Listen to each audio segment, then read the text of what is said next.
இணையதள ரசிக பெருமக்கள் அனைவருக்கும் வணக்கம். நான் உங்கள் கற்றது கையளவு ஜி பரமேஷ். இன்னைக்கு நம்மளுடைய சேனல்ல காலத்தால் அழியாத தமிழ் திரைப்படங்களோட வரிசையில முதல் முறையாக புரட்சி தலைவர் அவர்களும் நடிகர் திலகம் அவர்களும் இணைந்து நடித்து 1954 வெளியான கூண்டுக்கிளி படத்தை பத்தி தான் இந்த காணொளியில நம்ம பார்க்க போறோம். இந்த கூண்டுக்கிளி படத்தோட மையக்குரு பாத்தீங்கன்னா, இந்த படத்துல நடிகர் திலகம் அவங்களோட பேர் ஜீவா. இந்த கதாபாத்திரத்தில் தான் இவர் நடிச்சிருப்பாரு. இவர் ஒரு நாள் சூசைட் பண்ணிக்கிறதுக்காக போவாரு. அப்போ பாத்தீங்கன்னா எம்ஜிஆர் அவர்கள் இவர் காப்பாத்துற மாதிரி இவருடைய நண்பனை காப்பாற்றும் போதுதான் இந்த படத்தோட பிளாஷ்பேக்கே அவர் சொல்லுவாரு, அவர் வாழ்க்கையில என்ன நடந்தது அப்படின்னு. இந்த படத்துல பாத்தீங்கன்னா இவரு ஒரு பொண்ணை லவ் பண்றாரு. லவ் பண்ணிட்டு பாத்தீங்கன்னா கல்யாணம் வரைக்கும் பேசி முடிச்சிடுறாங்க.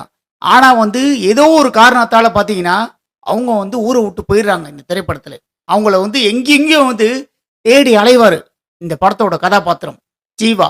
இதற்கு பிறகுதான் பாத்தீங்கன்னா அவர் சூசைட் பண்ணிக்கிறதுக்காக போவாரு. இந்த படத்துல தாடிலாம் வச்சுக்கிட்டு சூசைட் பண்ணிக்கிறதுக்காக போவாரு.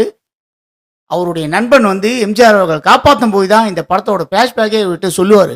இவருடைய நண்பனை பாத்தீங்கன்னா அவருடைய வீட்டுக்கு எம்ஜிஆர் அவங்க கூட்டு போயிடுவாரு. கூட்டுன்னு போனதுக்கு அப்புறம் தான் தெரியும் இவங்க காதலிச்ச பொண்ணை தான் இவருடைய நண்பன் மேரேஜ் பண்ணியிருக்காரு அப்படின்னு.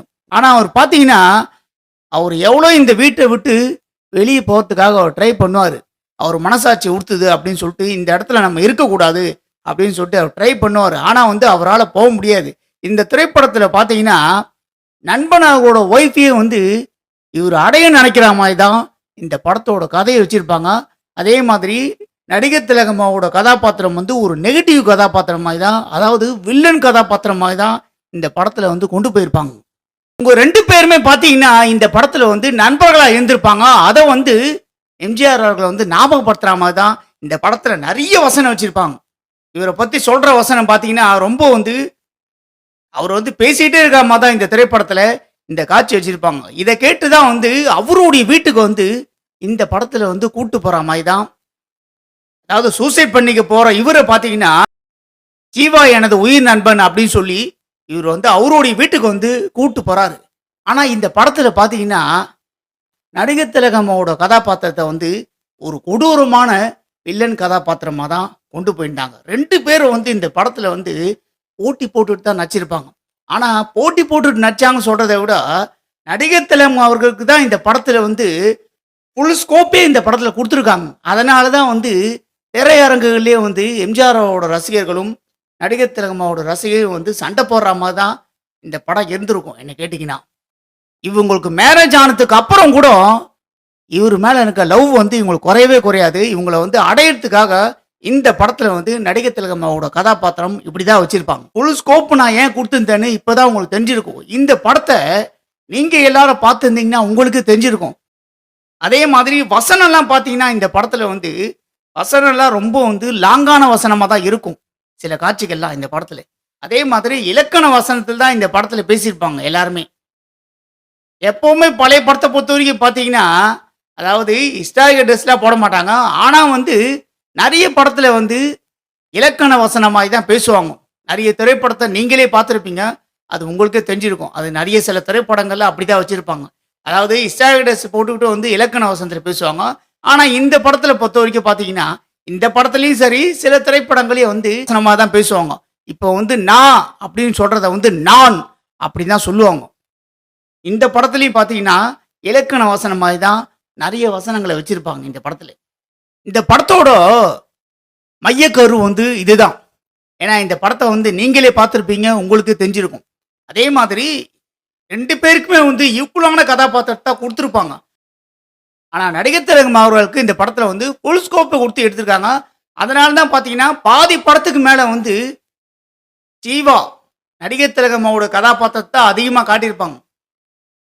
எம்ஜிஆர் பாத்தீங்கன்னா அதற்கு பிறகு படத்தோட முடிவுல தான் உள்ள வருவாரு. இந்த படத்துல நண்பனோட மனைவியை அடைஞ்சாகணும் அப்படிங்கிறதுக்காக இவருடைய பண்ற செயல்லாம் ரொம்ப படத்தை பார்க்குற ஆடியன்ஸுக்கு வெறுப்பு வர மாதிரி தான் இருக்கும். அந்த லெவலுக்கு இந்த கதாபாத்திரத்தில் நடிகர் திலகம் அவர்கள் நடிச்சிருப்பாரு. நடிகர் திலகம்மாவோட கதாபாத்திரம் பார்த்தீங்கன்னா ஜீவா அவர்கள் ரொம்ப வந்து மோசமா நடக்கிற மாதிரி தான் இந்த திரைப்படத்துல வச்சிருப்பாங்க. இவர் பார்த்தீங்கன்னா பேசிக்கிட்டே இருக்கும்போது ஒரு சீன்ல வந்து அவருடைய எம்ஜிஆரோட மனைவி அவங்ககிட்ட பேசிக்கிட்டு இருக்கும்போது பார்த்தீங்கன்னா இந்த படத்துல வந்து மின்னல் அடிச்சு அவருடைய கண்ணு வந்து போற மாதிரி தான் அதுக்கு பிறகுதான் வந்து இவர் திருந்துறாம தான் வச்சிருப்பாங்க. ஆனா இந்த உண்மை எல்லாமே வந்து தெரிய வந்துடும். இவர் நண்பன் வந்து ரொம்ப மோசமானவர் அப்படின்னு தெரிய வந்தவனே பார்த்தீங்கன்னா இவங்க 2 பேருக்குள்ள சண்டை வர மாதிரி ஒரு காட்சி வச்சிருப்பாங்க. புரட்சி தலைவர் அவருடைய தங்கச்சி வந்து தான் இவங்களுக்கு உணர்த்துறாம தான் இந்த படத்துல வச்சிருப்பாங்க. அப்போ வந்து அவர் சொல்லுவாரு இந்த படத்துல இவ்வளோ நடந்ததுக்கு அப்புறம் கூட என்ன சொல்லுவாருன்னா, நீ ஏன் அவனை கல்யாணம் பண்ணிக்கோ அப்படின்னு சொல்லிட்டு சொல்லுவாங்க. இந்த படத்தோட முடிவு வந்து இதோட முடிச்சிருவாங்க. ஏன்னா இந்த படத்தை வந்து நீங்களே பார்த்துருப்பீங்க. அதாவது ஃபர்ஸ்ட் டைம் பார்த்தீங்கன்னா புரட்சி தலைவர் அவர்களும் நடிகர் திலகம் அவர்களும் வந்து இணைந்து நடித்த திரைப்படம். இந்த படம் பார்த்தீங்கன்னா திரையரங்குகளில் வந்து எதிர்பார்ப்போடு தான் போயிருப்பாங்க. ஆனால் இப்படிப்பட்ட எதிர்பார்ப்பான திரைப்படம் பார்த்தீங்கன்னா இந்த படம் வெற்றி படமா இல்லை தோல்வி படமான்னு கேட்டிங்கன்னா கண்டிப்பாக இந்த படம் வந்து வெற்றி படம் கிடையாது. கமர்ஷியல் ரீதியாக இந்த திரைப்படம் வந்து படு தோல்வியை தான் சந்திச்சிருக்கு. 2 பேருக்குமே ஈக்குவலான கதாபாத்திரத்தை கொடுத்துருப்பாங்க. வசனம் எல்லாம் வந்து 2 பேருக்குமே கொடுத்துருப்பாங்க. ஆனால் நடிகர் திலகமோட நடிப்பை வந்து பிரமாதமான முறையில் நடிச்சிருப்பார். அவர் வந்து எம்ஜிஆரோட கதாபாத்திரம் பார்த்தீங்கன்னா அவருக்கு கொடுத்த கதாபாத்திரத்தை ரொம்ப ஒரு பிரமாதமான முறையில் நடிச்சிருப்பாரு. இந்த படத்துக்கு பார்த்தீங்கன்னா அப்போ வந்து 1954 புகழ்பெற்ற வசனகர்த்தா வேந்தன் அவர்கள் தான் இந்த படத்தோட கதையை எழுதியிருப்பாங்க. அதே மாதிரி இந்த படத்துக்கு வந்து டைரக்ஷன் டி.ஆர். ரமணா. இந்த படத்தை டி.ஆர். ரமணா ராஜகுமாரி அவர்கள் தான் இந்த படத்தை ப்ரொடியூஸ் பண்ணியிருப்பாங்க. இந்த படத்துல நடித்த நடிகர்கள் எல்லாரையுமே வந்து நடிகர்கள் வந்து குறைவான நடிகர்கள் தான் இந்த படத்துல. ஆனா வந்து ரொம்ப ஒரு சிறப்பான முறையில இயக்குனர் வந்து நடிக்க வச்சிருப்பாரு. ஆனா பாத்தீங்கன்னா முதல் முறையாக புரட்சி தலைவர் அவர்களும் நடிகர் திலகம் அவர்களும் இணைந்து நடித்த இந்த படம் வந்து இவங்க 2 பேரோட ரசிகர்களுமே என்ன கேட்டிங்கன்னா ஏத்துக்கலன்னு நினைக்கிறேன். ஏன்னா வந்து ஏத்துக்காத தொட்டு தான் இந்த திரைப்படம் வந்து கமர்ஷியல் ரீதியா படு தோல்வியை தான் இந்த படம் வந்து சந்திச்சிருக்கு.